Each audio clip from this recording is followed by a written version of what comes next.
अस्सलाम वालेकुम नाज़रीन, मैं हूँ आपका होस्ट मोहम्मद फैज़मी और आप देख रहे हैं मेरा यूट्यूब चैनल। नाज़रीन, आज हम बात करेंगे कि हमारा बच्चा जो है वो क्यों हमारी बात नहीं मानता, हमारे वालिदैन की क्यों कदर नहीं करता, क्यों उनकी रिस्पेक्ट नहीं करता, इज्जत क्यों नहीं करता उनकी।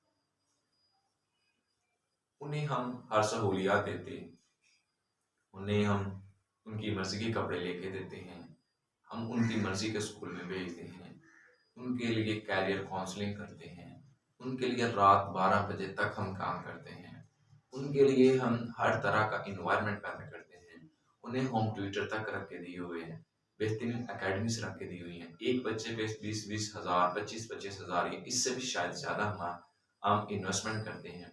लेकिन जब वो बच्चा पढ़ लिख जाता है, जवान हो जाता है, बल्कि उससे पहले ना वो हमारी बात मानता है, ना वो हमारा कहना मानता है, तो जब वो डिग्री ले लेता है, सिस्टम के अंदर आ जाता है, पढ़ लिख जाता है, तो उसके बाद तो वो बिल्कुल भी हमारी बात नहीं मानता। हमें हमारे वालिदैन के लिए वो दर्द सर बन जाता है, अपनी मर्जी करता है। ऐसा क्या वजह है कि वो वालिदैन जो उसके लिए अपने खून भी उसको देते हैं, हर चीज़ उसके लिए प्रोवाइड करते हैं, लेकिन जब उसको देने का वक्त आता है तो वो उनसे मुंह मोड़ लेता है। आज हम इसके लिए बात करेंगे। नाज़रीन, प्रॉब्लम यहाँ पे दो चीज़ें हैं। सबसे पहली चीज़ ये है कि हमने देखा है कि सबसे ज़्यादा वालिदैन के साथ जो नाफरमानी का इशू आता है वो उनकी अपनी वजह से आता है। उसकी मेन रीज़न जो है वो ये है कि वालिदैन छोटे जब बच्चा होता है तो उसकी इतनी बातें मानते हैं, हर बात उसकी मानते हैं, और वो बच्चे के माइंड के अंदर एक ऐसा स्केच तैयार हो जाता है कि मेरी हर बात सही है, मेरी हर बात सच्ची है, और मैं जो कहूँगा वो माना जाएगा। लेकिन जैसे ही वो उसकी जो है वो बच्चा बड़ा हो जाता है, तो फिर जब वो डिमांड करता है तो हम जब उसकी बात नहीं मानते तो उसके नज़रियात और हमारे नज़रियात का टकराव आ जाता है। जो दूसरी चीज़ है वो ये है कि हम बच्चे को तो ये कहते हैं कि आप सच बोलो, लेकिन हम अपनी बीवी के साथ, हम अपने भाइयों के साथ, हम अपने वालिदैन के साथ झूठ बोल रहे होते हैं।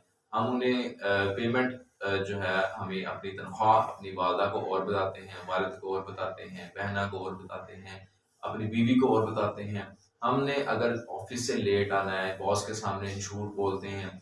यानी कि हम तमाम मामलात में झूठ बोलते हैं, लेकिन बच्चे से ये कहते हैं कि आप झूठ ना बोलो।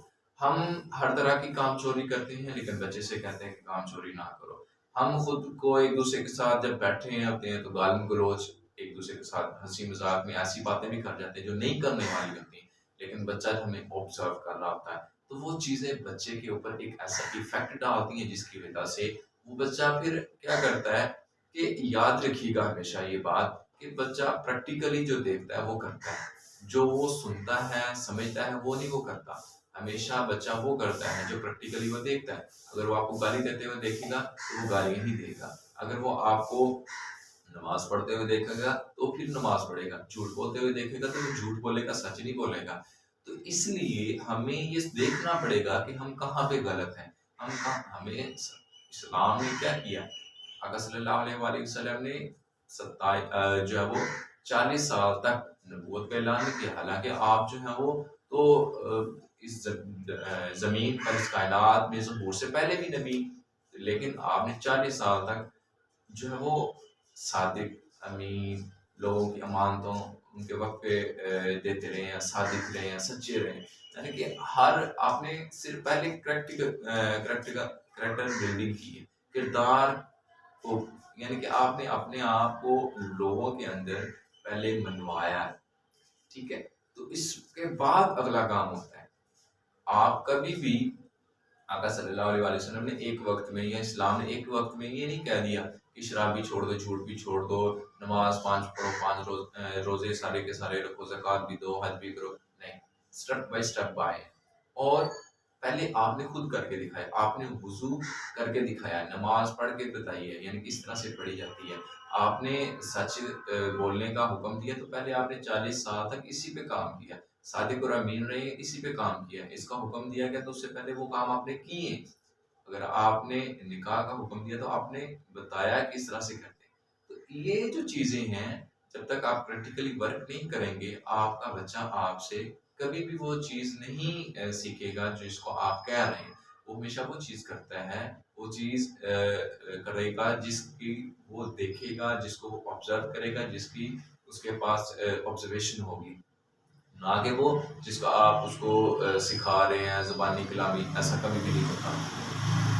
تو یہاں پہ دونوں چیزیں سمجھنے کی ضرورت ہے۔ ایک تو چیز یہ ہے کہ بچے کی ہر بات نہ مانیں، اس کو یہ سکھائیں، اس کو یہ سمجھائیں کہ آپ ہر وقت ٹھیک نہیں ہیں، ضرورت پڑنے پہ آپ کے نظریات کا ٹکراؤ ہو سکتا ہے، تو بہتر یہ ہے کہ اس کو یہ سمجھائیں سکھائیں کہ آپ کے والدین آپ کے لیے سب سے زیادہ امپورٹنٹ ہیں۔ کہ استاذ کرام، ہم کیا کرتے ہیں کہ ہم استاد نے اگر مارا ہے تو ہم اس بچے سے استاد کو مرواتے ہیں، ایسے غلیظ قوم ہیں ہم۔ تو ہمیں یہ دیکھنا پڑے گا کہ ہم کہاں پہ غلطی کر رہے ہیں، ٹھیک ہے؟ استاد کا درجہ اس کو دیں، اپنے والدین کا، دادا کا، دادی کا، ہر ایک رشتے اسے سکھائیں، اسے سمجھائیں۔